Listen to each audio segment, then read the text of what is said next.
العالمين والصلاة والسلام على أشرف الأنبياء والمرسلين سيدنا ومولانا محمد وعلى آله وصحبه أجمعين رب اشرح لي صدري ويسر لي أمري واحلل عقدة من لساني يفقهوا قولي أما بعد. Assalamualaikum warahmatullahi wabarakatuh. Tetamu-tetamu Allah, para penonton yang dikasihi oleh Allah Subhanahu wa taala. Kita ambil kesempatan dalam tempoh beberapa minit lagi untuk kita berbuka puasa. Seeloknya kita perlu mendalami tafakuh dalam bab agama, dan pada petang ini kita nak meneruskan tentang kemuliaan tetamu yang ziarah ke rumah kita. Pada beberapa siri yang lalu kita telah pun mendedahkan tentang hadis-hadis Nabi SAW berkaitan dengan tetamu, dan pada petang ini kita juga nak membahaskan tentang sebuah hal lagi hadis Nabi SAW, iaitu sebuah hadis yang diriwayatkan oleh Bukhari daripada sahabat Nabi yang menyatakan tentang bahawa Rasulullah SAW telah bersabda, sesiapa yang beriman dengan Allah dan hari akhirat, maka janganlah sakiti jirannya. Sesiapa yang beriman dengan Allah dan hari akhirat, maka muliakanlah tetamunya. Juga sesiapa yang beriman dengan Allah dan hari akhirat, maka berkatalah dengan perkataan yang baik atau hendaklah dia diam. Tiga perkara atau tiga perbuatan yang Rasul gandingkan perbuatan tersebut dengan iman. Rukun Islam dan rukun iman. Dan iman ini mainkan peranan yang penting. Sebab itu Nabi SAW selalu menekankan tentang orang beriman begini. Dalam hadis ini menerangkan bahawa orang beriman, kalau dia betul-betul beriman kepada Allah SWT, tanda-tanda iman kepada Allah Ta'ala, satu, dia tidak menyakiti jiran tetangga. Dan keadaan semasa pada hari ini kita lihat hubungan sesama jiran ada masalah. Sejak dulu kita perhatikan masyarakat Melayu khususnya yang tidak dapat lari daripada hubungan akrab dengan jiran. Sentiasa bersatu padu dalam memperkukuhkan hubungan dengan jiran. Sehingga dalam majlis perkahwinan, jiran berperanan untuk membantu keluarga jiran yang lain. Dalam bab kematian, jiran bermain peranan untuk membantu dalam pengurusan jenazah jiran yang bermusibah. Dalam bab kenduri-kendara, perkahwinan, pertunangan dan segala segi, jiran main peranan. Sebab tu jiran-jiran ni ibarat macam saudara dalam Islam. Maka Rasul mengaitkan hubungan akrab ini sampai ke tahap iman. Siapa yang menyakiti hati jiran, maka ia ada masalah iman. Begitu juga dengan hubungan memuliakan tetamu. Rasul mengatakan sesiapa yang beriman kepada Allah dan hari akhirat, maka dia hendaklah memuliakan tetamu. Tetamu ni maksudnya apa? Orang yang datang ke rumah kita dan kita benarkan, kita izinkan ia masuk ke rumah, maka ia dianggap tetamu. Jadi kita kena muliakan dia sebab kita panggil dia. Kita benarkan ia masuk rumah kita. Dalam Islam tak semestinya orang yang datang dia dikatakan sebagai tetamu. Sebab tu dalam hadis Nabi menerangkan bahawa orang yang tidak dijawab salamnya sebanyak 3 kali, maka ia bukan tetamu lagi. Kerana pemilik rumah tidak berkehendakkan dia, maka hendaklah dibalik 3 kali untuk beri salam. Jadi cara-cara awal pun Nabi dah terangkan bahawa orang yang layak menjadi tetamu ialah orang yang diberikan kebenaran oleh pemilik rumah untuk masuk rumah dia. Maka kita kena muliakan tetamu yang kita benarkan masuk. Itu juga siapa yang beriman pada hari akhirat adalah berkata baik ataupun dia diam saja. Jadi berdasarkan tentang hadis tentang kemuliaan jiran, Al-Munawi rahimallahu ta'ala mengatakan bahawa kita hendaklah memuliakan tetamu sama ada kaya atau miskin. Tidak ada kira darjat. Tidak ada kira menu. Wah ni menu lain, ni menu lain. Wah ni menu dengan menu yang luar biasa. Ada tambahan, ada ekstra, ada udang, ada sotong, ada ayam yang sedap, ada kambing. Yang sebelah lain, yang kering, sambal belacan, sayur kangkung, ulam-ulam. Air pun beza. Sana air lain. Sana air oren. Campur dengan buah apple. Campur dengan buah-buahan. Yang sini air kosong. Ataupun air sirap biasa je. Ada perbezaan. Sebab apa beza? Sebab yang ni kategori statusnya rendah. Yang ni tinggi. Yang dipanggil golongan VIP. Imam Munawi mengatakan bahawa tak boleh. Sama kata. Apa yang dimakan oleh orang kaya perlu diberikan pada orang miskin. Statusnya ialah sebagai tetamu. Sambut tetamu dengan wajah yang ceria. Imam Al-Munawi kata. Dengan wajah yang ceria. Beri hadiah dan membalas ziarah dengan menziarahi dan bertandang ke rumah tetamu tersebut. Jadi, kunjung mengunjung, ziarah menziarahi. Dia panggil orang datang ke rumah. Bila orang tu panggil datang ke rumah dia kira kau datang ke rumah dia, sempit, satu parking payah. Kemudian pula menu tak seberapa sangat.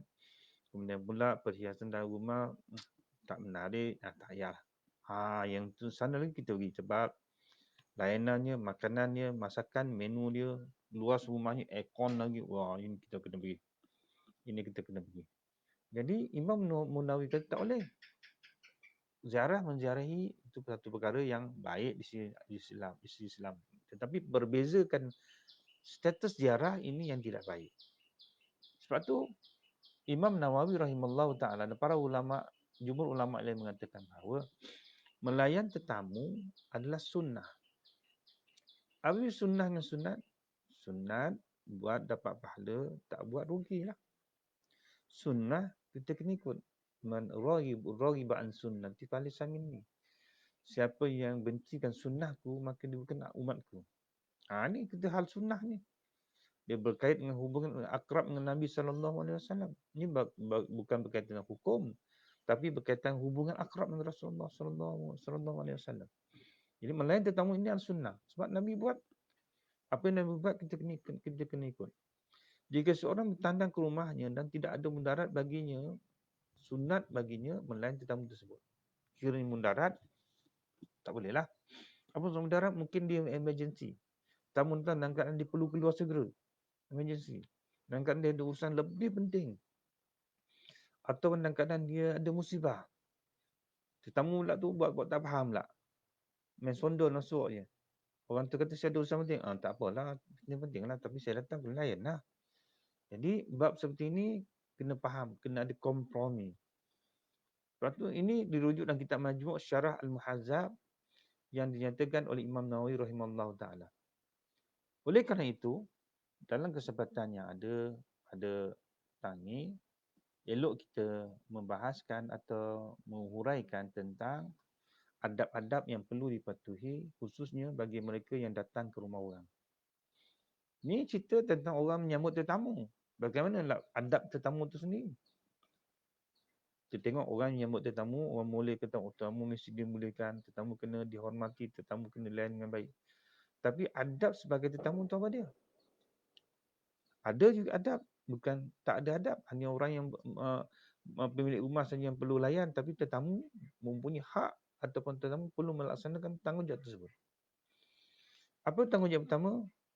Kalau dihidangkan makan, maka makanlah dengan segera hidangan yang telah diberikan. Segera bukan masuk pelahap. Kali jalan, tetamu patah balik ambil air, habislah. Air, dah habislah. Dah habis. Kata so makan segera, taklah sesegera tu. Itu pelahap namanya. Yang dikata inilah makan dengan segera. Jika dihidangkan, tuan rumah kata sila makan.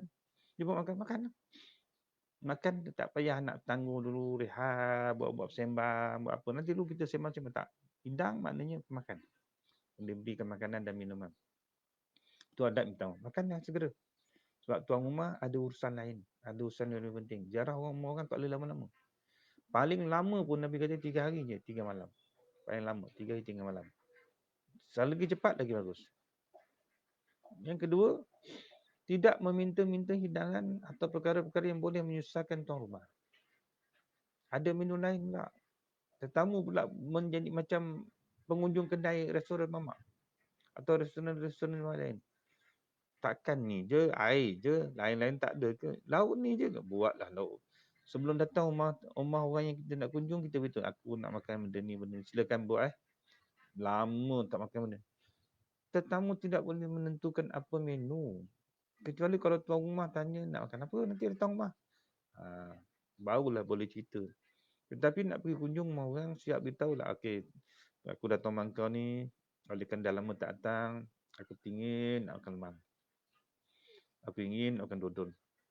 Aku ingin nak makan ketupat.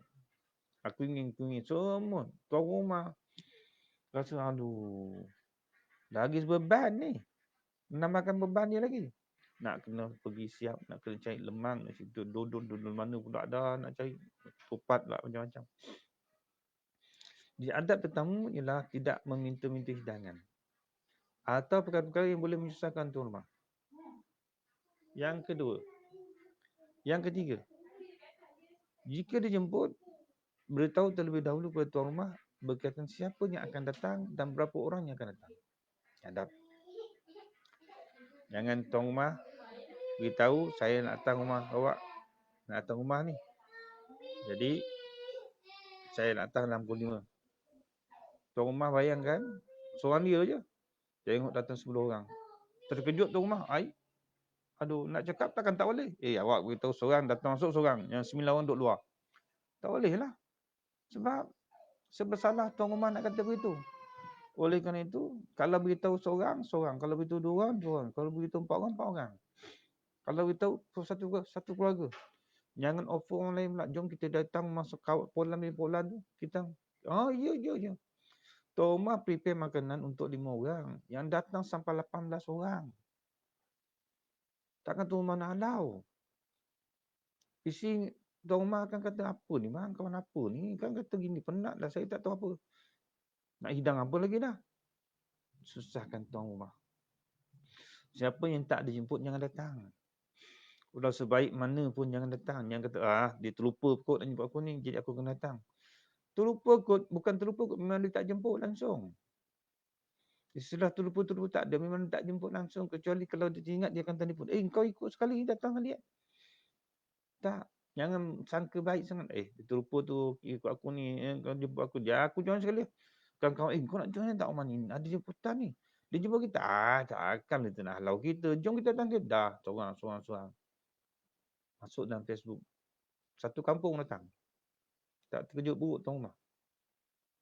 Jadi, jika dijemput, beritahu terlebih dahulu kepada tuan rumah berkaitan siapa yang akan datang dan berapa orang yang akan datang. Ini adab. Ini adab dalam melaksanakan tanggungjawab sebagai seorang tetamu. Yang keempat, jauhi perkara-perkara atau perbuatan yang boleh menyusahkan dan menyakiti tuan rumah. Kan? Datang tuan rumah, cerita, tanya yang sensitif. Tanya benda yang boleh menyakitkan tuan rumah. Yang kata rumah ni, panasnya kat rumah ni. Aduh, dipanggil satu je. Tuan rumah kata, alah apa nak buat, mampu saya satu je lah. Kalau saya mampu lebih pada orang lain, saya bawa salji sekali. Sejuk beku kat rumah saya. Jadi, jangan menyakiti tuan rumah. Makanan tuan rumah hidang. Banyak ni je, tak cukup ni. Dah, tuan rumah terasa. Dia mampu cakap tu. Kadang air kosongnya. Dah, tuan rumah terasa juga. Adab tidak boleh menyakiti tuan rumah. Bagaimana tuan rumah kena muliakan tetamu, tetamu juga kena muliakan tuan rumah dalam bab ini. Jangan menyusahkan tuan rumah, jangan menyakiti tuan rumah. Yang sentuh hal-hal peribadi. Yang sentuh hal-hal yang menyulitkan fikiran dia. Yang menyakiti perasaan dia. Yang tanya benda-benda yang tak berfaedah, yang dia tak suka. Dia bergaduh dengan orang lain. Kemudian orang ni pula cocok lagi tambahan. Sebut nama dia. Jangan. Sebab kita bagi tetamu dia. Jadi selagi mana kita berada dalam rumah dia, kita kena layan dan hati dan perasaan dia. Yang kelima, sunat bagi tetamu untuk mendoa kebaikan tuan rumah. Yang minta tuan rumah kata, tolonglah doalah, minta doa sikit. Tak payahlah doa sendirilah. Doa apa payah nak berdoa, doa sendirilah. Tuan rumah minta kita doa. Doalah. Sebab tetamu bawa berkatan. Tetamu bawa rahmat yang Allah benarkan untuk tamu bawa. Doalah. Ini perbuatan Nabi SAW ketika baginda datang ke rumah seorang lelaki bernama Ubadah bin Samit. Lalu Ubadah membawakan baginda sepotong roti dan minyak zaitun untuk menjamu baginda. Zaman Rasulullah buat roti dengan minyak zaitun. Roti cecah minyak zaitun. Bawa jumpa Rasul. Rasul menggembirakan hati ada Ubadah bin Samit. Lalu dia doa Tuhan kat tangan, ya Allah, orang yang berpuasa berbuka puasa di tempat kamu. Orang yang baik makan makanan yang baik di tempat kamu, dan para malaikat akan mendoakan kamu. Jadi doakanlah. Alhamdulillah. Suatu kita diajar oleh Nabi doa apa? Allahumma barik fi hadzal ta'am. Allahumma rzuq minal halal wa jannibnal haram wa atmim niyatahu wa fil lana wala wa limautana wa matu ya marham. Allah ataupun Allah pilih sahibi hadzal ta'am, ya Allah, ampunkan dosa pemilik penyedia makanan-makanan ini, ya Allah. Allahumma pilih li hadzal ta'am warzuq minal halal, berikan rezeki yang halal untuk dia. Wa jannibhu anil haram, jauhkan dia pada rezeki haram. Wa atmim niyatahu, ya Allah, sempurnakan, sampaikan hajatnya, sampaikan niat, makbulkan niatnya. Wa taqabbal diyafatahu, ya Allah, terimalah tetamu yang dibawa.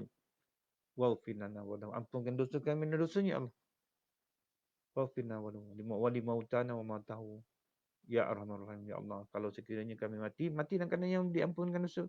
Sekiranya mati, matikan dia dalam keadaan yang dia telah diampunkan dosa. Birahmatika ya arhamar rahim, dengan rahmat kasih-Mu, ya Allah, kami mohon. Ini Nabi ajar doa ni.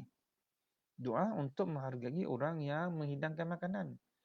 Ini sebuah hadis yang diriwayatkan oleh Abu Dawud. Yang keenam, adab yang keenam. Tidak duduk dan singgah terlalu lama sehingga menyebabkan tuan rumah tak senang duduk, tak selesa. Jangan bersidang mau orang. Datang sekejap balik. Tak ada keperluan balik. Ini bersidang lama daripada pagi sampai ke malam. Tuan rumah keluar masuk. Nak hidang apa lagi tak tahulah. Sabda Nabi SAW yang diriwayatkan oleh Bukhari, mafhumnya, sesiapa yang beriman kepada Allah dan hari akhirat hendaklah memuliakan tetamunya. Memberi hidangan adalah selama sehari dan semalam. Layanan terhadap tetamu adalah selama 3 hari. Yang lebih daripada itu ialah sedekah.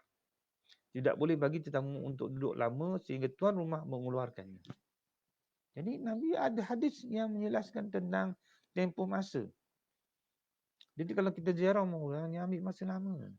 Sebab tuan rumah sudah mengorbankan masa yang sepatutnya dia rehat atau di urusan lain, dia melayan kita.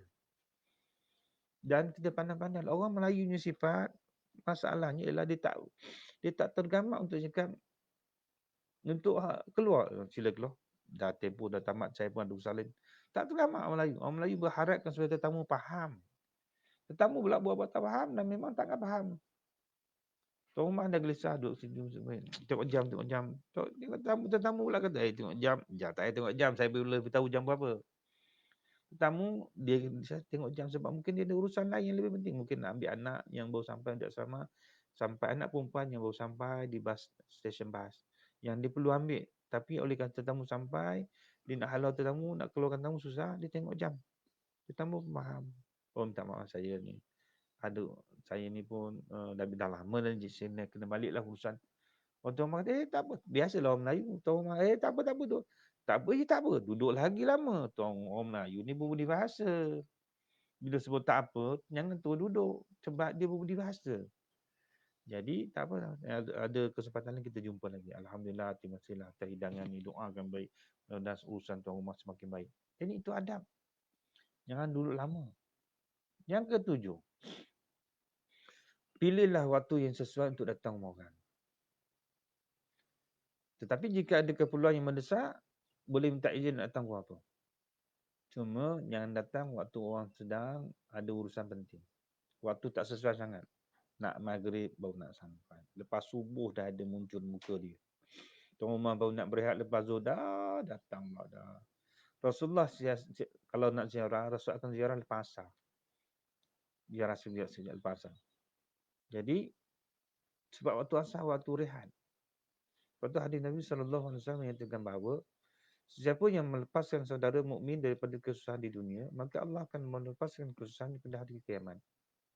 Hadis Nabi menyatakan begitu.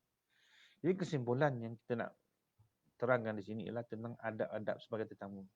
Sebelum kita terangkan tentang adab-adab sebagai tuan rumah untuk melayani tetamu, Kali ni ada 7 adab yang tetamu kena faham, yang kena ikuti sebagai menjadi tetamu yang baik. Jadi sekarang tu mudah-mudahan kita ambil iktibar dan dapat menjadi tetamu yang baik, yang menjalinkan hubungan dengan pemilik rumah atau tuan rumah, supaya hubungan terus berkekalan sampai dunia serta akhirat. Wallahu a'lam. Assalamualaikum warahmatullahi wabarakatuh.